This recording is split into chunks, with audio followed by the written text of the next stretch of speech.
This is VOA News. Via remote, I'm Marissa Melton. U.S. President Donald Trump says he wants to keep the social distancing guidelines in place in the United States until April 30th, after last week saying he hoped to remove them by April 12th. Mr. Trump said in a news conference Sunday that it is now apparent that extending the precautions is the best way to keep the spread of COVID-19 at bay. He also said the peak of the virus spread is expected to hit in 2 weeks. That was his previous target date for loosening the restrictions. Nothing would be worse than declaring victory before victory is won, he said.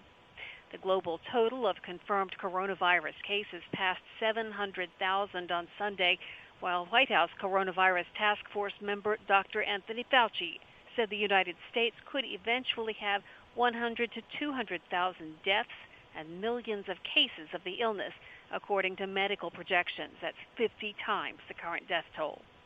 Elsewhere, Moscow announced it will tighten up its coronavirus precautions on Monday with a citywide quarantine. Italy reported its first decline in the daily number of deaths there, with 756 deaths over the past 24 hours. Nigeria's president announced Sunday that its capital and commercial centers, Abuja and Lagos, will shut down for 2 weeks in order to contain the virus.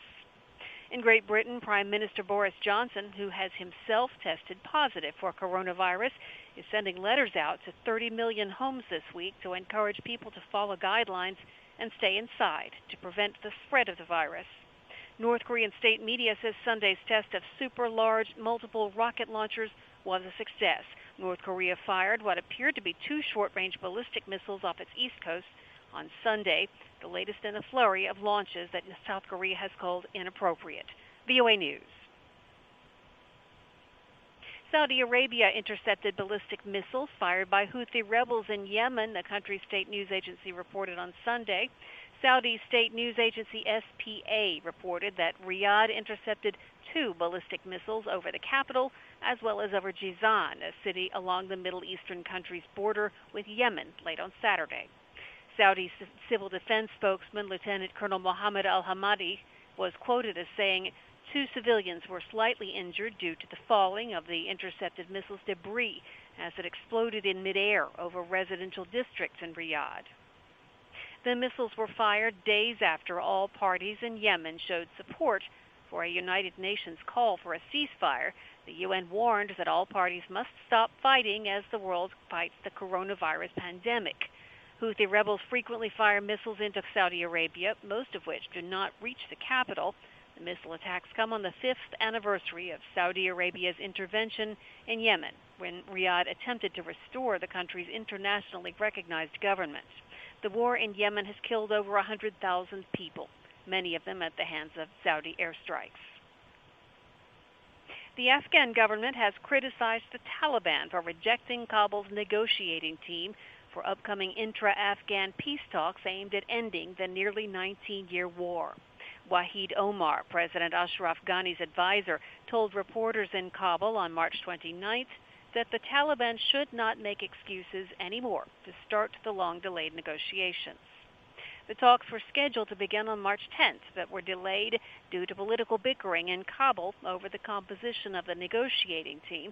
After weeks of delays, the government on March 27th announced a 21-member team, including 5 women, to take part in the talks, a key step in the U.S.-facilitated peace process. But the Taliban on March 28th rejected the negotiation team, saying the government has failed to put forward an inclusive team. The United States has not commented.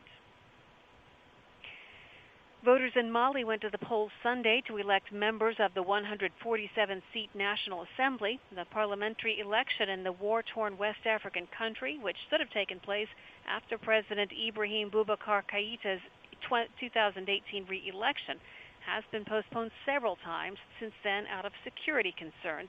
New members of the Assembly are expected to emerge for the first time since 2013, when Rally for Mali, Keïta's party, gained a substantial majority. Some 200,000 people displaced by the ongoing violence in northern and central Mali will not be able to vote because no mechanism has been established to facilitate their participation, according to the government. Via remote, I'm Marissa Melton. This is VOA.